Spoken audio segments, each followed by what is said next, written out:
3 دن فجر کی نماز کے بعد سورۃ القوثر پڑھو۔ خدا کی قسم لوگ گھر میں آ کر اس عمل کے بارے میں پوچھیں گے۔ 3 دن میں کروڑ پتی بننے کا آسان سا عمل۔ بسم اللہ الرحمن الرحیم۔ صبح فجر کی نماز کے بعد صرف 3 دن سورۃ القوثر اس طرح پڑھ لو جیسے میں آپ کو بتاؤں گا، تو خدا کی قسم لوگ آپ کے گھر میں آ کر اس عمل کے بارے میں آپ سے پوچھیں گے۔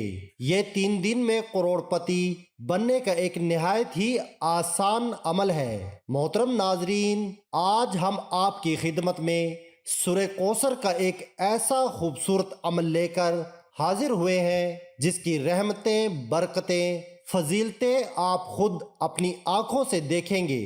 آج کے اس خاص وظیفے کی سب سے خوبصورت بات یہ ہے کہ اس وظیفے میں آپ نے 100 مرتبہ درود ابراہیمی یعنی نماز والا درود پاک پڑھنا ہے۔ جب ہم چند کلمات کے ساتھ ایک تسبیح درود ابراہیمی پڑھیں گے تو یقین جانے کہ درود پاک ایک ایسی دعا ہے جو ہماری حاجتوں کو، ہماری دعاؤں کو پر لگا دیتی ہے، اور ہماری دعائیں، ہماری حاجات فوراً اللہ تبارک و تعالیٰ کی بارگاہ میں قبول و منظور ہو جاتی ہیں۔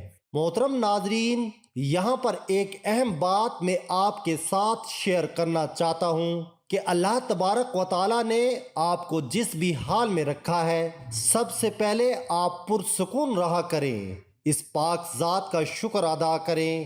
اللہ تبارک و تعالیٰ قرآن کریم میں ارشاد فرماتا ہے کہ وہی لوگ مطمئن ہیں جو میرا شکر ادا کرتے ہیں، مجھ پر ایمان لاتے ہیں اور میرا ذکر و اذکار کرتے ہیں۔ لہٰذا جس حال میں اللہ رب العزت نے آپ کو رکھا ہے، اس میں خوش رہا کریں، اللہ رب العزت کا شکر ادا کیا کریں، اور آپ کو جو بھی جتنی بھی توفیق ہو اس میں سے غریبوں میں صدقہ کیا کریں۔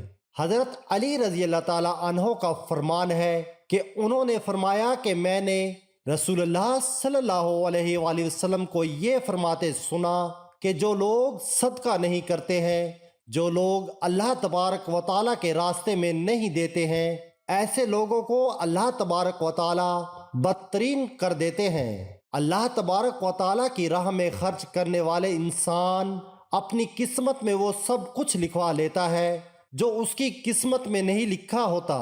محترم ناظرین، یہاں پر میں آپ کو نماز فجر پڑھنے کی چند فضیلتیں بتانا چاہتا ہوں، اور عائشہ صدیقہ رضی اللہ تعالیٰ عنہا روایت کرتی ہیں کہ نبی پاک صلی اللہ علیہ وآلہ وسلم نے طلوع فجر کے وقت 2 رکعت نماز یعنی فرض کی شان کے بارے میں فرمایا کہ ان کو پڑھنا میرے نزدیک ساری دنیا سے زیادہ محبوب ہے۔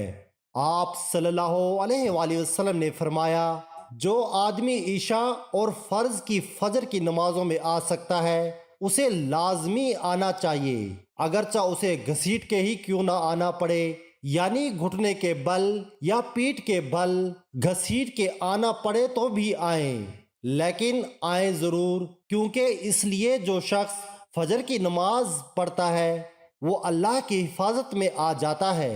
رسول اللہ صلی اللہ علیہ وآلہ وسلم نے فرمایا کہ جس نے صبح کی نماز پڑھی بس وہ اللہ کے ذمے میں ہے، اللہ کی حفاظت میں ہے، اللہ کے ذمے ہو گیا، بس تم سے اپنی حفاظت کے بارے میں کسی چیز کا مطالبہ نہ کرے۔ کیا مطلب ہے اس کا؟ یعنی جو اللہ کے ذمے ہے اس پر کوئی ظلم نہ کرے، اور ظلم کر کے اللہ کے ثواب میں جواب دہ نہ ہو، اس لیے کہ جس سے اللہ پوچھے گا، مطالبہ کرے گا، یہ اسے اپنی گرفت میں لے لے گا اور لے کر منہ کے بل جہنم میں پھینک دے گا۔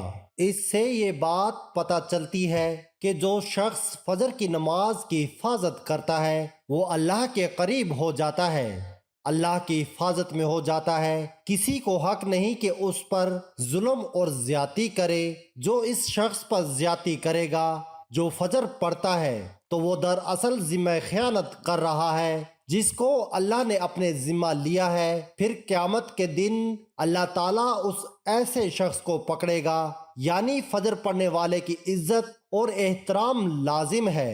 آج کا یہ وظیفہ قرآن مجید کی سب سے چھوٹی سورت کا ہے جسے سورہ کوثر کہا جاتا ہے۔ اس کا نیا عمل ہے، یہ بڑا قیمتی عمل ہے۔ اس کو پڑھنے والا بندہ ہمیشہ غنی رہتا ہے، اس کو کسی کے بھی آگے ہاتھ نہیں پھیلانے پڑتے۔ اللہ کی بارگاہ سے لاکھوں کروڑوں بھی مانگو گے، اللہ اسے دے گا۔ اس رب کے خزانے میں کوئی کمی نہیں ہے، ہر چیز پر اس کی قدرت، ہر چیز پر اس کا قبضہ ہے۔ وہ جس کو چاہے تھوڑا عطا فرماتا ہے، جس کو چاہے زیادہ عطا فرماتا ہے۔ اس وظیفے کی فضیلت کے بارے میں ایک واقعہ میں آپ کے ساتھ شیئر کرتا ہوں تاکہ آپ کو یہ اندازہ ہو سکے کہ اس وظیفے سے غم اور دکھ کیسے دور ہوتے ہیں۔ ایک صحابی بیان کرتے ہیں کہ ایک دن رسول اللہ صلی اللہ علیہ وآلہ وسلم اپنے بستر پر لیٹے ہوئے تھے اور وہ بے ہوشی کے عالم میں تھے، ان پر غشی طاری تھی، اور فرماتے ہیں کچھ دیر کے بعد ہم نے دیکھا آقا دو جہان صلی اللہ علیہ وآلہ وسلم اپنے بستر سے اٹھے اور مسکرا رہے تھے۔ صحابہ بیان کرتے ہیں کہ ہم نے آقا دو جہان صلی اللہ علیہ وآلہ وسلم کی بارگاہ میں عرض کی، یا رسول اللہ صلی اللہ علیہ وآلہ وسلم، مسکرانے کی کیا وجہ ہے؟ اس میں کیا حکمت ہے؟ تو رسول اللہ صلی اللہ علیہ وآلہ وسلم نے فرمایا، میرے صحابہ آپ جانتے نہیں، اللہ کی بارگاہ میں سے میرے صحابہ آپ جانتے نہیں، اللہ کی بارگاہ سے میرے اوپر ایک ایسی صورت کا نزول ہوا جس میں اللہ تبارک و تعالی نے مجھے کوثر عطا فرمائی ہے۔ تو صحابہ نے عرض کیا، یا رسول اللہ صلی اللہ علیہ وآلہ وسلم، کوثر کیا ہے؟ تو اللہ تعالیٰ کے پیارے نبی صلی اللہ علیہ وآلہ وسلم نے فرمایا، میرے صحابہ، وہ کوثر ایک ایسا جنت کے اندر سمندر ہے، ایک ایسا دریا ہے، ایک ایسی نہر ہے کہ جب قیامت کے دن میرا امتی پل صراط محشر کے میدان میں کھڑے ہوں گے، میں اپنے امتیوں کو اس میں سے ایک ایک جام بھر کر پلاؤں گا، جو 50 سال کا ایک دن ہے۔ اس پورے دن کے اندر کبھی بھی میری امت کو دوبارہ پیاس نہیں لگے گی۔ تو یہ صورت ایسی ہے، یہاں تک کہ صوفیہ فرماتے ہیں کہ جو شخص اس صورت کو روزانہ پڑھتا ہے، اللہ تبارک و تعالیٰ اسے کسی بھی چیز کی کمی نہیں دیتے، وہ جو مانگتا ہے اس کو ملتا جاتا ہے۔ اب چلتے ہیں وظیفے کی طرف، آپ کو بتا دیتے ہیں کہ آپ نے یہ عمل کس طرح سے کرنا ہے۔ آپ نے سورہ کوثر کا عمل کم از کم 3 دن کرنا ہے، زیادہ دن بھی کر سکتے ہیں۔ جب تک آپ کا مسئلہ حل نہیں ہوتا ہے، آپ اتنے دنوں یہ عمل لازمی کریں۔ اس عمل کو آپ نے صبح فجر کی نماز کے بعد کرنا ہے، سورج نکلنے سے پہلے پہلے اس عمل کو آپ نے کر لینا ہے۔ آپ نے پہلے 3 مرتبہ اعوذ باللہ من الشیطان الرجیم بسم اللہ الرحمن الرحیم پڑھنا ہے۔ یہ اس عمل کا حصہ ہے۔ جب آپ نے اس کو پڑھنا ہے تو آپ نے اپنے آپ کو شیطان مردود سے حفاظت میں لے لینا ہے۔ آپ نے اللہ پاک سے دعا کرنی ہے، اے میرے پاک اللہ، میں شیطان مردود سے پناہ چاہتا ہوں، مجھے اپنی حفاظت میں لے لے۔ جب اللہ تبارک و تعالیٰ آپ کو اپنی حفاظت میں لے لے گا تو پھر شیطان آپ کے قریب نہیں آئے گا، اور آپ کا جو عمل ہوگا وہ آپ کے لیے فائدہ مند ثابت ہوگا۔ اس کے بعد آپ نے 100 مرتبہ درود ابراہیمی جو ہم نماز میں پڑھتے ہیں وہ آپ نے پڑھنا ہے۔ 1 مرتبہ میرے ساتھ مل کر بھی درود ابراہیمی پڑھیں۔ اللہم صلی علی محمد وعلی آل محمد کما صلیت علی ابراہیم وعلی آل ابراہیم انک حمید مجید۔ اللہم بارک علی محمد وعلی آل محمد کما بارکت علی ابراہیم وعلی آل ابراہیم انک حمید مجید۔ درود ابراہیمی پڑھنے کے بعد آپ نے 41 مرتبہ سورہ کوثر بسم اللہ الرحمن الرحیم انا اعطیناک الکوثر فصل لربک وانحر ان شانئک ھو الابتر پڑھنی ہے۔ سورہ کوثر قرآن پاک کے 30ویں پارے میں ہے اور یہ صورت ہر غم ہر پریشانی سے نجات دلاتی ہے۔ یہ وہ صورت ہے جو حضرت محمد صلی اللہ علیہ وآلہ وسلم کی شان میں نازل ہوئی۔ مکہ کے رہائشی جن کے سربراہی آس بن ولی کر رہا تھا، حضور صلی اللہ علیہ وآلہ وسلم کا مذاق بناتے تھے اور انہیں ابتر کہتے تھے، نعوذ باللہ، اور یہ اس لیے کہتے تھے کیونکہ آپ صلی اللہ علیہ وآلہ وسلم کے بیٹے نہیں تھے جن سے آپ کی نسل پروان چڑھے، اور عرب لوگوں کے لیے بیٹے ہونا ایک نہایت قابل فخر بات ہوا کرتی تھی۔